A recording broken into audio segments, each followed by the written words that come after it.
안녕하세요, 레이기. 5장 읽어볼게요. 누구든지 증인 선서를 하고 증인이 되어서 자기가 본 것이나 알고 있는 것을 사실대로 증언하지 않으면 죄가 되고 그는 거기에 대하여 책임을 져야 한다. 누구든지 부정한 모든 것, 곧 부정한 들짐승의 주검이나 부정한 집 짐승의 주검이나 부정한 길 짐승의 주검에 몸이 닿았을 경우 애는 모르고 닿았다고 하더라도 그는 부정을 탄 사람이므로 깨닫는 대로 그 죄를 속하여야 한다. 그가 사람 몸에 있는 어떤 부정한 것, 곧 그것이 무엇이든지 그를 부정하게 할 수 있는 것에 몸이 닿을 경우에 그런 줄을 모르고 닿았다고 하더라도 그는 부정을 탄 사람이므로 깨닫는 대로 그 죄를 속하여야 한다.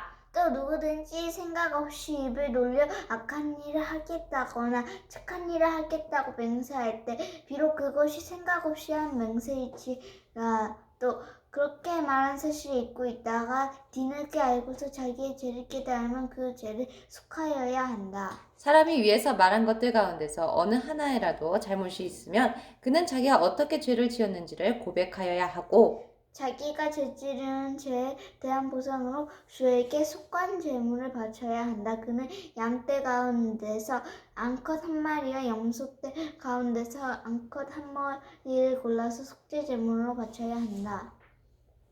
제사장이 속죄 제물을 바쳐서 그의 죄를 속하면 주면 그는 용서받는다. 그러나 그가 양 한 마리도 바칠 형편이 못될 때에는 자기가 저지른 죄에 대한 보상으로 산비둘기 2마리나 집비둘기 새끼 2마리를 나주에게 바치는 제물로 가져다가 하나는 속죄 제물로 바치고 다른 하나는 번제물로 바쳐야 한다. 그가 그것을 제사장에게로 가져가면 제사장은 먼저 속죄제로 가져온 것을 받아서 속죄 제물로 바친다. 그때 제사장은 그 제물의 목을 비틀어야 하는데 목이 몸에서 떨어지지 않도록 하여야 한다. 제사장은 그 속죄 제물에서 나온 피를 받아다가 얼마는 제단 둘레에 뿌리고 나머지 피는 제단 밑바닥에 쏟는다. 이것이 속죄 제사이다.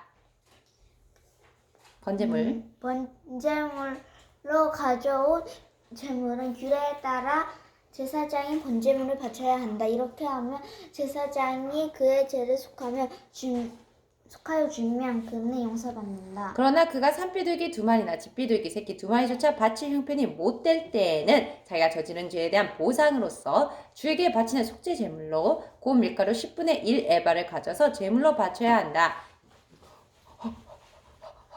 이것은 속죄 제물인 것만큼 밀가루에 기름을 섞거나 향을 얹어서는 안 된다. 그가 이렇게 준비해서 제사장에게 가져가면 제사장은 그 제물에서 한 줌을 덜어내어 제물로 모두 바치는 정성의 표시로 제단 위 주에게 살라 바치는 제물 위에 얹어 불살라야 한다. 이것이 속죄 제사이다. 해서는 안 되는 것 가운데서 어느 하나라도 어겨 잘못을 저질렀을 때 이렇게 하여 제사장이 그의 죄를 속하여주면 그는 용서를 받는다. 나머지 제물은 곡식 제물에서처럼 제사장의 몫이 된다.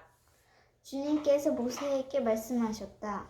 누구든지 주에게 거룩한 제물을 바치는데 어느 하나라도 성실하지 못하여 실수로 죄를 저지르면 그는 주에게 바칠 속건제물로 가축대에서 흠없는 순양 한 마리를 가져와야 한다. 성수의 세겔 표준을 따르면 속건제물의 값이 은 몇 세겔이 되는지는 네가 정하여 주어라. 그는 거룩한 제물을 소홀히 다루었으므로 그것을 보상하여야 한다. 그러려면 그는 자기가 바쳐야 할 것의 5분의 1을 보태어 그것을 제사장에게로 가져가야 한다. 제사장이 속건 제물인 순양의 해당으로 벌금을 받고서 그의 죄를 속하여 주면 그는 용서받는다. 나 주가 하지 말라고 명한 것 가운데서 어떤 것을 하여 잘못을 저질렀으면 비록 그가 그것이 금지된 것인 줄을 몰랐다고 하더라도 그에게는 허물이 있다.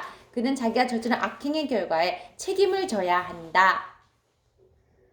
그는 가축대에 흠없는 순양 한 마리를 제사장에게 가져가야 한다. 속건제물로 바치는 값을 너가 정하여 주어라. 그리하여 그가 알지 못하고 실수로 저지른 잘못을 제사장이 그의 죄를 속하여 주면 그는 용서받는다. 이것이 속건제사이다. 그는 주를 거역하였으니 이 일에 책임을 져야 한다. 아멘. 빠이빠이.